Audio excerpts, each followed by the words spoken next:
Student of class 10th. I'm Sandhya ma'am, and today I'm just leading the second topic of the grammar portion, that is modal auxiliaries verb. Okay, so that is your second topic of the grammatical portion section, and I'll be tell you the short and the you can say good trick how to know about the modal and auxiliaries. First of all, you should know that what is modal auxiliaries verb, because modal and auxiliary both are the same. Okay, modals means auxiliary and auxiliaries means modal. And what is the auxiliaries and modals? These are the helping verbs.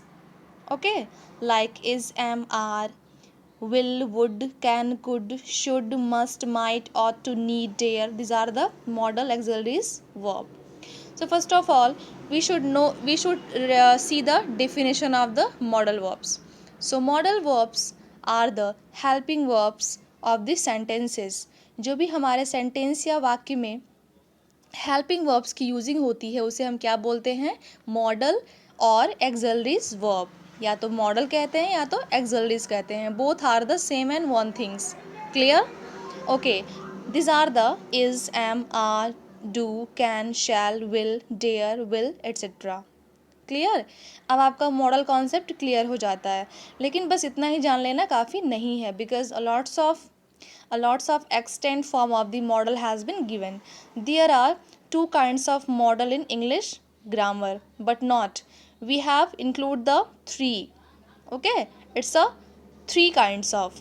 First is primary model, second is secondary model, and third is marginal verbs.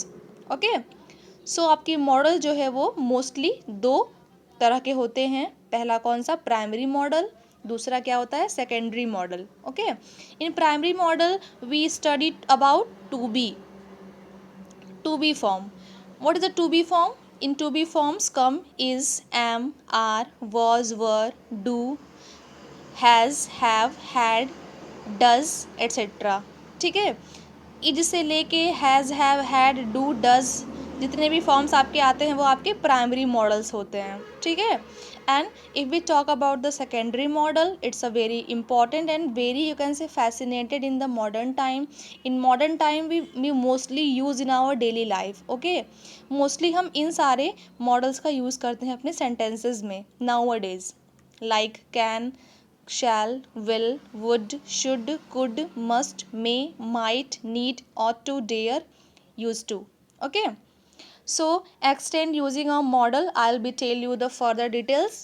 Before this, you should know that need, ought to, and dare, these are the known as a marginal verbs. ये सारे जो आपके ये तीन होते हैं, need का using, ought to का यूजिंग और डेयर का using. Dare, ought to, need is known as a marginal verbs of the modals. Clear? अब हम बात करते हैं प्राइमरी मॉडल. आपका क्लियर है, ये आपके टेंस में भी आता है. लेकिन हम बात करेंगे यहाँ पे सेकेंडरी मॉडल की, क्योंकि अगर मॉडल की बात आती है तो वो हमेशा प्रीफरेंस करता है सेकेंडरी मॉडल की. ठीक है, हमें इसके यूज़ को पढ़ना है. Okay, so let start. First of all, we should know that what is the using of can. All of you know very well that can denotes the power, ability and capacity, and some of the places for permission. Okay, so how we can use it in the power and ability?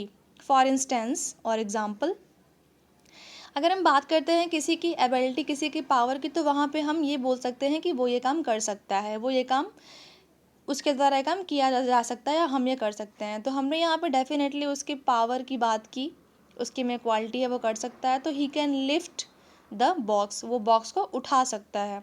यहाँ पे बात हो रही है कि उसकी power को हम एक्सटेंड कर रहे हैं. ठीक है, बात करते हैं परमिशन की. तो परमिशन कैसे लेते हैं? जैसे कि हम लोग बोलते हैं किसी छोटो को या किसी को, यू कैन गो नाउ, तुम अब जा सकते हो. तो यहाँ पे जा सकते हो को हम लोगों ने कैन के माध्यम से यहाँ पे डिनोट्स किया है.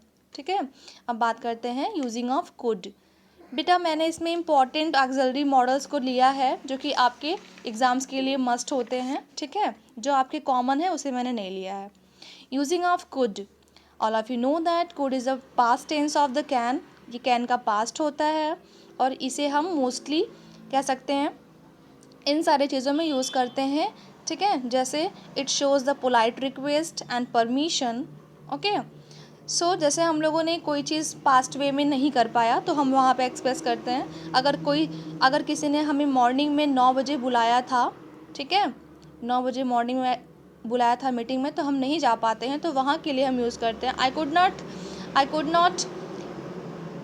Could not done this work on time और I could not reach on that time. तो यहाँ के लिए हमने कुड का यूज़ किया। इसका मतलब ये नहीं कि मैं आ सकता, इसका मतलब ये है कि मुझे माफ़ करिएगा, मैं नहीं आ सका। आ सका मतलब ये पास्ट को शो करता है, तो these are the past form of the can.